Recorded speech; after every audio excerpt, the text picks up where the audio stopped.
Damos gracias a Dios, amados hermanos y amigos que nos ven y nos escuchan.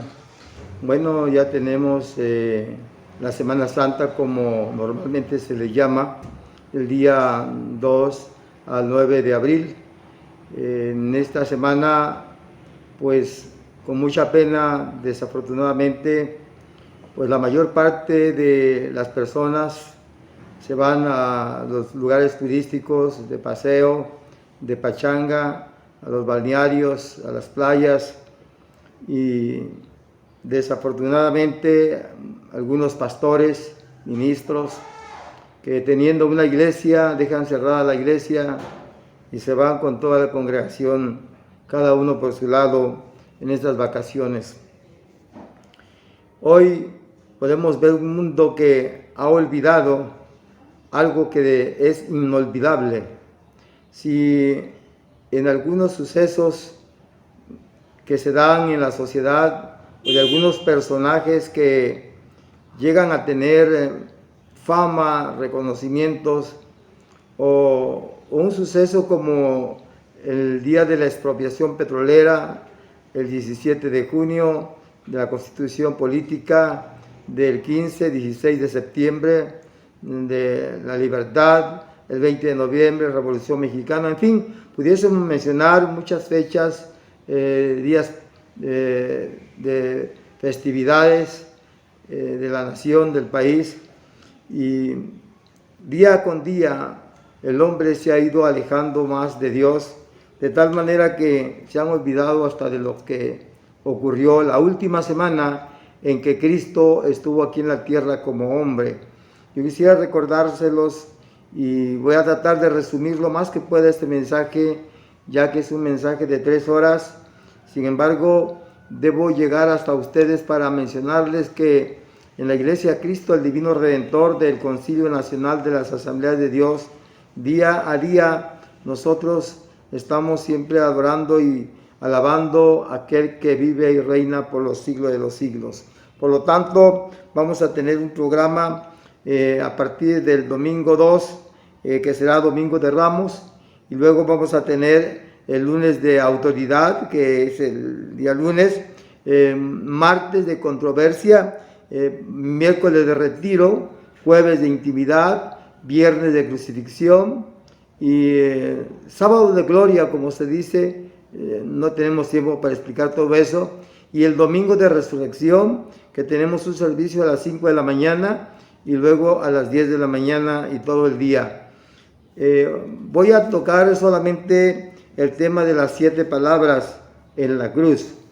Quiero leerles allá en la palabra del Señor de San Juan, capítulo 19, 30 y Lucas 23, 46, que a la letra dice: cuando Jesús hubo tomado el vinagre, dijo: consumado es, y habiendo inclinado la cabeza, entregó el espíritu. Y en Lucas 23, 46 dice: entonces Jesús, clamando a gran voz, dijo: Padre, en tus manos encomiendo mi espíritu. Y habiendo dicho esto, expiró. Debo de decirles que existen en la Biblia 2 montes muy importantes que están en la cumbre de los designios de Dios en la palabra del Señor. Hay muchos montes que no vamos a mencionar, que también tienen historia, pero en este caso quiero referirme primeramente en el monte Sinaí, donde la ley de Moisés fue dada a través de unas tablas de piedra y que Moisés las escribió. Cuando Dios los llama para ir a ese monte, de acuerdo a la palabra del Señor en Éxodo capítulo 24, versículo 1 y versículo 2, encontramos de que Moisés podía acercarse hasta Dios, es decir, llegar cerca de Dios, pero iba a ir con él Aarón, Nadab y Abiud, y acompañado de estos 70 ancianos del pueblo de Israel.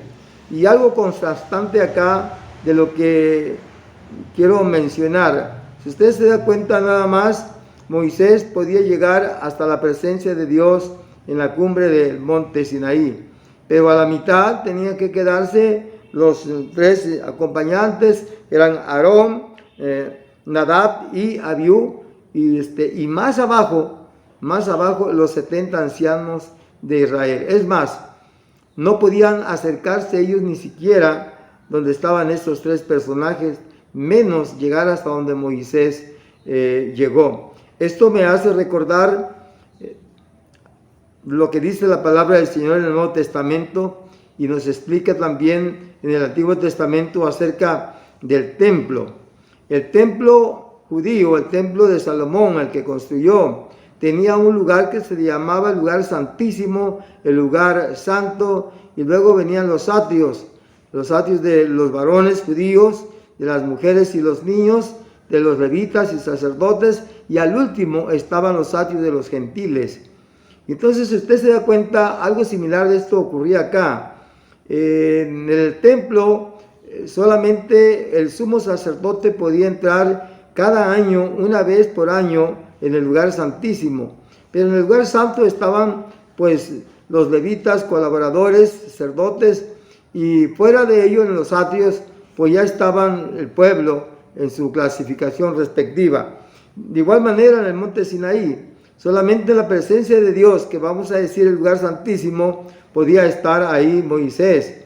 Y más abajo sus tres acompañantes, y más abajo de ellos los 70 ancianos. Y por último, el pueblo, que no podía ni acercarse. La palabra del Señor dice que si ellos se acercaban cuando la presencia de Dios estaba en el monte Sinaí, aún hasta los animales morían. Por esta razón, vemos que la ley que el Señor dio ahí para su pueblo quedaría de una manera distancial, es decir, no había presencia de Dios en el pueblo, sino a lo lejos. En cambio, en el monte Calvario, donde el Señor Jesucristo fue crucificado, es un lugar donde se exaltan la persona de nuestro Señor Jesucristo, y donde Él muere crucificado en la cruz. Entonces, por causa de un mundo pecador, por causa de la humanidad, Juan lo describe ahí en el capítulo 12, en el versículo 32, dice: y yo, si fuera levantado de la tierra, a todos atraeré a mí mismo. Entonces se cumple de que el Señor tenía que ser levantado a través de la cruz donde fue clavado, simbólicamente tomando una mano al Padre y la otra mano al hombre, para que a través de Él pudiésemos nosotros llegar a la presencia de Dios y estar con Él cara a cara. Cuando Cristo muere, la historia dice que el velo del templo se rasgó en dos, es decir, aquella barrera que les impidían los acompañantes de Moisés llegar a la presencia de Dios, aquella barrera que impedían a los 70 ancianos llegar a la presencia de Dios, aquella barrera que impedía que el mismo pueblo llegase hasta la presencia de Dios, que eran los que menos esperanza tenían. Hoy, con la muerte de Cristo, ese velo, esa barrera se rompe, y todo hombre, toda mujer, toda la humanidad entera, si así lo quiere, puede tener comunión directamente con el Señor. Así que entre esos dos montes podemos ver lo constante del polo norte al polo sur en cuanto a la gran diferencia que existe entre uno y el otro. Vamos a avanzar un poquito para llegar a lo que ocurre en la parte más grandiosa de la última semana que el Señor vive físicamente, humanamente en esta tierra. Las 7 palabras de Cristo en la cruz fueron reveladas estando Él, mire en qué, estando Él en su agonía. Es decir, había sido flagelado, había sido golpeado. Dicen los evangelios que fue golpeado a puñetazos, no a bofetadas, a puñetazos, mano cerrada, con un látigo romano, según los historiadores, que contenía el mango del látigo 3 correas, y en cada correa un pedazo de plomo filudo, o en total 9 pedazos de plomo. Y si los látigos que le daban a los criminales, a los que los castigaban, según la Biblia, eran 40 latigazos, imagínense, multiplique 40 por 9, son más de 400 heridas que el Señor tenía en su espalda. Prácticamente dejaron la carne viva de toda la espalda del Señor. Y la cara desfigurada, rota. Los boxeadores, cuando están boxeando en el ring, ellos se rompen las mandíbulas, los pómulos, los párpados, bueno, todo se dan y se desfiguran y quedan hasta pues sin poder ver, llenos de sangre. Imagínense el Señor cómo lo agarraron y luego no les bastó, se burlaron, le pusieron una caña de burla y lo entronaron como un rey, le pusieron la capa y no obstante a esa burla de que se mofaban de él, le pusieron una corona de espinas, que es una espina semejante a la zarza rústica, que al penetrar en la piel, al meterla, se simbran las espinas y taladran pues las sienes, es decir, los sentidos y todo lo que es la parte de la cabeza. Imagínense un rostro desfigurado, como dijo Isaías, ¿no? Que no tenía parecer en él. Ese fue ese Cristo que estaba en ese momento en su agonía, en su sufrimiento físico y espiritual, en su gran amor que él estaba demostrando, según San Juan 3:16. Vemos cómo Dios, por ese amor a la humanidad, él se entregó por la humanidad en misericordia. Él tuvo misericordia para toda la humanidad y lo hizo no de una forma altanera, sino de una forma humilde. Cuando el Señor fue crucificado y él fue sepultado y resucitó, bueno, no se levantó con altanería y con cosas así, como aquellos que por una cosita que hacen en la obra del Señor, pues ya quieren mandar en todo. Bueno, esa es otra cosa. Entonces, así que la pregunta es esto: ¿por qué es el símbolo de la perfección las 7 palabras del Señor en la cruz, en su agonía? ¿Por qué es el símbolo de la perfección dentro de la naturaleza? Porque el número 7, déjeme decirle que es el número de la perfección. No voy a nombrar todos los que aparecen en la Biblia, pero déjeme decirle que en primer lugar tenemos el rayo de luz del sol. Un rayo del sol que es un rayo blanco, cuando atraviesa un prisma, se convierte en 7 colores que voy a mencionar más adelante. Pero yo me preguntaba en los experimentos de Isaac Newton y de otros científicos que usaron un prisma para la descomposición de los colores o la formación de los colores, me preguntaba cómo se hizo en el espacio. Y entonces yo tengo un lugar donde llego a orar cada semana, y por ahí de la 1 a 2 de la mañana, cuando el cielo está completamente despejado, en el tiempo de seca como hoy, volteo a ver si estoy viendo al lado oriente.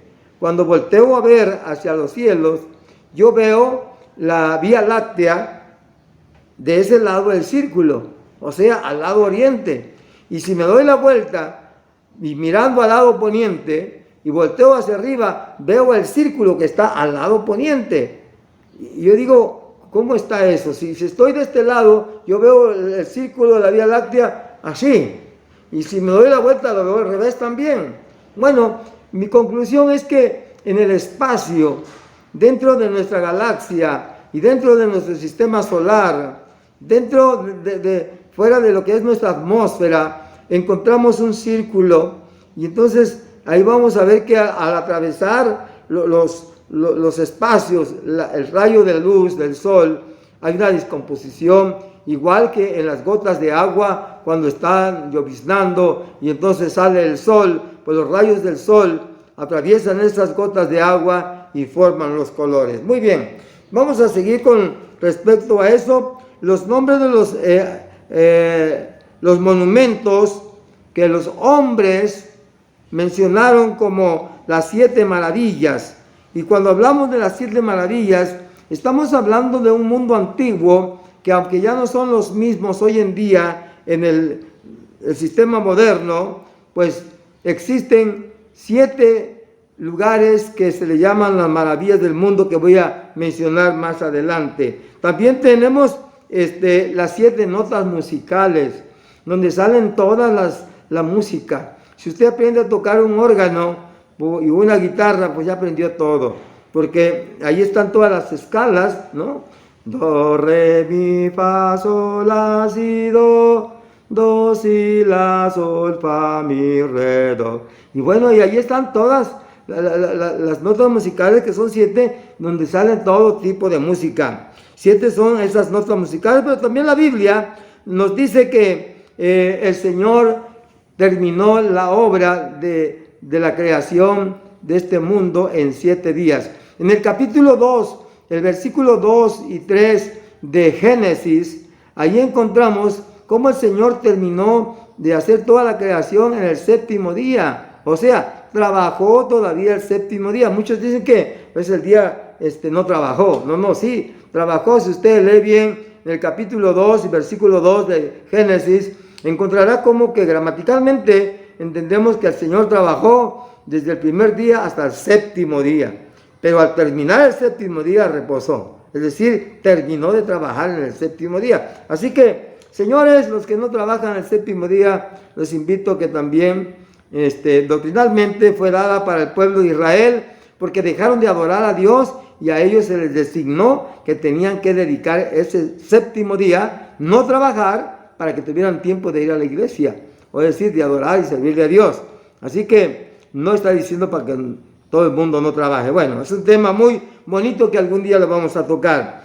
También Noé esperó 7 días, oiga, antes de mandar fuera la paloma, fuera del arca, y mandarlo. Es decir, lo mandó una vez, pero regresó sin nada la paloma. Entonces esperó 7 días más, y la paloma fue suelta de vuelta, y entonces regresó con una ramita de olivo en su piquito. Entonces ahí lo vemos en el Génesis capítulo 8, versículo 10. También podemos ver que en el libro de Apocalipsis, en el capítulo 2, nosotros vamos a encontrar, y capítulo 3, las 7 iglesias. Es decir, los 7 nombres de las 7 iglesias. Ahí está Éfeso, Esmirna, Pérgamo, Tiatira, Sardis, Filadelfia y Laodicea. Usted va a encontrar esos nombres de las iglesias en el capítulo 2 y capítulo 3 de Apocalipsis. También de los 7 candeleros de oro, y vamos a encontrar en Apocalipsis capítulo 1, versículo 12, y capítulo 8 y 9 de Apocalipsis vamos a encontrar también, en el caso de los 7 ángeles, los 7 juicios. No vamos a hablar todo eso porque el tiempo ya me ganó, de las 7 trompetas, las 7 copas. Pero también vamos a encontrar de las 7 estrellas en Apocalipsis capítulo 1, versículo 16. Y en Josué capítulo 6, verso 4, ahí vamos a ver los 7 cuernos que servían como trompetas. Hoy algunas iglesias modernas lo usan como shofar. El shofar es un cuerno de carnero que usan para tocar. Bueno, es una historia muy bonita y se puede hablar de tantas cosas del número 7, pero quiero cerrar con las 7 palabras que Cristo pronunció en la cruz del Calvario antes de entregar el Espíritu a Dios. Acuérdense del tema que hablé sobre el Espíritu. El Señor, al morir, su cuerpo se fue a la sepultura, su espíritu se fue a Dios y su alma se fue a predicarles a los antidiluvianos. Entonces la primera palabra que encontramos nosotros es: Padre, perdónalos porque no saben lo que hacen. ¿Sabe usted que esos temas los vamos a estar viendo durante toda la semana, del día 2 al 9 del mes de abril, y en particular el viernes a las 10 de la mañana inicia nuestro programa y termina aproximadamente de 1 a 2 de la tarde. Ese día la iglesia tiene que asistir en ayunos, y también terminamos y cerramos con un convivio. Así que la segunda palabra dice que está en Lucas 23, 43. De cierto te digo que hoy estarás conmigo en el paraíso. Eso le dice al otro malhechor que estaba a su lado, aquel que le dijo: Señor, acuérdate de mí cuando vengas en tu reino. Un tema muy bonito que también pudiésemos ampliarlo con otro tiempo más posteriormente. La tercera palabra dice: mujer, he ahí tu hijo, he ahí tu madre. Algo que el Señor encomendó como una responsabilidad humana, como hijo de María y como Jesús, él como hombre, no como Dios, sino como hombre, Jesucristo hombre. Entonces la encomienda a su hermano para que su madre lo cuidara y cuidara de ella, ya que Jesús era el primogénito de los hijos que tuvo María, que fueron no menos de 6 hijos que María tuvo después de Jesús. Así que encontramos la cuarta palabra, algo tremendo. Cuando leo esta cuarta palabra, me da un mensaje que me hace temblar. Dice: Elí, Elí, lama sabactani. Está en Mateo 27:46. Dice: Dios mío, ¿por qué me has desamparado? Un tema que me hace llorar cuando lo predico, y cuando lo leo, veo pues el momento donde el Señor se encontró en la soledad, esperando que una mano bienhechora pudiese auxiliarlo. Y la quinta palabra está en Juan 19:28, que dice: sed tengo. Y entonces también es otro tema donde el Señor, yo puedo decir ahí que ciertamente ya estaba deshidratado totalmente. Pero ¿sabe lo más sorprendente? Cuando atraviesa la lanza a su costado, dicen los evangelios, manó agua y sangre, imagínense, y no tomó nada de agua desde el jueves en la noche que fue aprendido en los Olivos, y de ahí hasta que fue crucificado y entregó su espíritu aproximadamente a las 3 de la tarde del día viernes. Y en esa quinta palabra, más bien el Señor tiene sed de las almas que andan en pecado, de las almas que están perdidas sin la salvación, sin la redención de la sangre que Cristo derramó en la cruz del Calvario. La sexta palabra, consumado es. Ya eso lo hemos leído en Juan 19:30, cuando el Señor muere, como decimos, dice, al beber el agua, el vinagre, dijo: consumado es. Ahí se cumplió. Él termina ahí su obra redentora como el Hijo del Dios viviente. Y la séptima palabra, que fue lo último que se escuchó, en Lucas 23:46, Lucas 23:46, dice: Padre, en tus manos encomiendo mi espíritu. Y habiendo dicho esto, inclinó su cabeza. Entonces, esas 7 palabras nosotros las vamos a ver el día viernes. Ya dije que cada día de la semana pues vamos a tener un tema muy diferente. Por ejemplo, el día domingo vamos a tener el principio y el fin como tema. El día lunes como tema, un choque eterno. El día martes, trampas y sutilezas. El día miércoles, paréntesis de misterio. El día jueves, a la sombra de la cruz. Y el día viernes, las 7 palabras. El día sábado, sepulcro y discipulado. Y el día domingo es domingo de resurrección. Concluyo con lo siguiente, amados que nos están viendo y escuchando. Los 7 colores que tiene la descomposición, el rayo blanco que emite el sol, es rojo, naranja, amarillo, verde, añil, azul y violeta. El rayo de luz blanca atraviesa un prisma y surge en la descomposición de los 7 colores que ya hemos mencionado. Así que, increíblemente, los científicos sí se han dado cuenta cómo se producen los colores, pero cómo es que se da en el universo, que es tan enorme, tan grande en todas partes de la creación del Señor. También de las 7 maravillas encontramos la gran muralla de China. Ahí lo encontramos dentro de las 7 maravillas. Y dentro de las 7 maravillas también están las ruinas de Chichén Itzá, aquí en México. Actualmente está clasificada, ¿no?, como la segunda maravilla. Y la tercera, encontramos las ruinas de Petra, que se encuentra en Jordán. Algún día vamos a hablar uno por uno de cada una de ellas. La cuarta es las ruinas de Machu Picchu. Eso se encuentra en Perú. Y la quinta, la estatua del Cristo Redentor, también está en Brasil, en la República de Brasil. La sexta palabra está el Coliseo Romano, eso lo encontramos en Italia. Y por último, el Taj Mahal en la India. Las 7 maravillas del mundo se manifestaron, pero déjeme decirle que con todas las maravillas de este mundo no llega la grandeza de las 7 palabras donde el Señor demuestra su gran amor por la humanidad. Estando Él en agonía, en sufrimiento, estando Él en tormento en ese momento, con humildad, pero con la firmeza firme del Señor, con el amor tan grande, imagínense, para decirle a sus enemigos y decirle al Padre, Padre, perdónales, porque no saben lo que hacen. Para decirle a un delincuente, a un malandrín, a un maleante que estaba con Él en la cruz, pero que se arrepintió y que le dijo, Señor, acuérdate de mí cuando vengas en tu reino. Y para decirle, hoy estarás conmigo en el paraíso.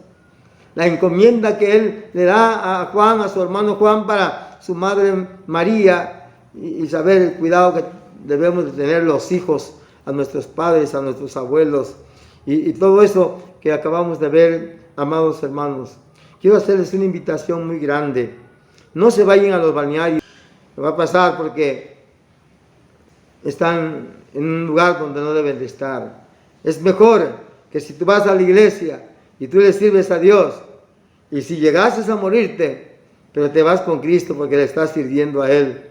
Pero si te mueres en el balneario, si te mueres en la playa, o una volcadura porque te vas de parranda, vienes borracho o de cruda, tú y tu familia, dime en qué condiciones vas a terminar. Y si mueres, te vas al infierno, porque no vienes de la iglesia. Vienes crudo, vienes tomado, vienes peleando. Así que dime una cosa, ¿qué es lo que quieres hacer esta Semana Santa? Te invito a que vayas a la iglesia, no solo en la semana, en todo el año, pero estas vacaciones que se dan estos días, aprovéchalos, ir con tu familia a la iglesia. Quiero hacer una oración para bendecirnos y darle gracias a Dios en esta hora. Padre que estás en los cielos, te doy muchas gracias por esta palabra que me has permitido. Señor, también te suplico por mis hermanos y hermanas que van a salir por alguna razón a visitar a un familiar, pero que no dejarán de asistir a una iglesia donde ellos llegan, o allá con la familia a hacer sus cultos familiares. Señor, bendíceles y guárdales. Si alguien brinca las trancas y se va de pachanga y se va de paseo, guárdalo. Ten misericordia como tú lo tuviste en la cruz del Calvario al pronunciar estas 7 palabras. Guárdalo, Señor, líbralos de todo mal. Y aquellas personas que nos ven, que no han creído en ti y que tenían planeado irse de vacaciones fuera, y que esta palabra ha llegado a sus corazones y que puedan asistir a una iglesia, Señor, te pido que les des esa gracia y que puedan asistir a un lugar donde te glorifiquen y te alaben especialmente. Muchas gracias, a ti la honra y la gloria por los siglos de los siglos. Amén. Dios los bendiga y están invitados todos para asistir a la iglesia. Un saludo a todos los que nos ven.